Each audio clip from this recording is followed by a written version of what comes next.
Tollywood star hero power star Pawan Kalyan గారి గురించి మనం ప్రత్యేకించి చెప్పనక్కర్లేదు. జనసేన పార్టీని స్థాపించినప్పటి నుంచి పవన్ కళ్యాణ్ గారు రాజకీయాలతో ఫుల్ బిజీగా మారడంతో చాలా సంవత్సరాలుగా సినిమాలకు దూరంగా ఉంటూ వస్తున్న విషయం విదితమే. ఇటీవలే 2024లో ఆంధ్రప్రదేశ్లో జరిగిన సార్వత్రిక ఎన్నికల్లో అద్భుత ఘన విజయం సాధించిన పవన్ కళ్యాణ్ గారు పిఠాపురం ఎమ్మెల్యేగా గెలిచి ఈరోజు ఆంధ్రప్రదేశ్ రాష్ట్ర అభివృద్ధికి తోడ్పాటు ఇస్తున్న విషయం విదితమే. ఆంధ్రప్రదేశ్ ఉప ముఖ్యమంత్రిగా బాధ్యత నిర్వర్తిస్తున్నారు పవన్ కళ్యాణ్ గారు. దీంతో పవన్ కళ్యాణ్ గారి పేరు ప్రపంచవ్యాప్తంగా మారుమోగుతోంది.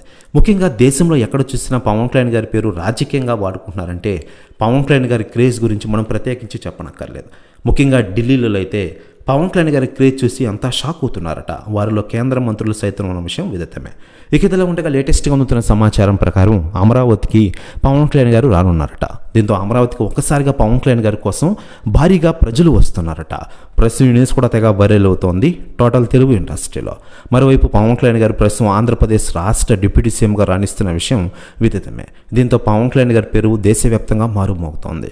మరోవైపు పవన్ కళ్యాణ్ గారు ప్రస్తుతం ఆంధ్రప్రదేశ్ రాష్ట్ర డిప్యూటీ సీఎంగా జనసేన పార్టీ అధ్యక్షుడిగా రాణిస్తూ ఉన్నారు. మరోవైపు జనసేన పార్టీని ఈరోజు ఆంధ్రప్రదేశ్లో రెండో అతిపెద్ద పార్టీగా నిలపడంలో స్వయం కృషి చేసిన విషయం విదితమే. ఇకపోతే పవన్ కళ్యాణ్ గారు ప్రస్తుతం ఢిల్లీలో కూడా క్రేజ్ని సంపాదించుకున్న విషయం విదితమే.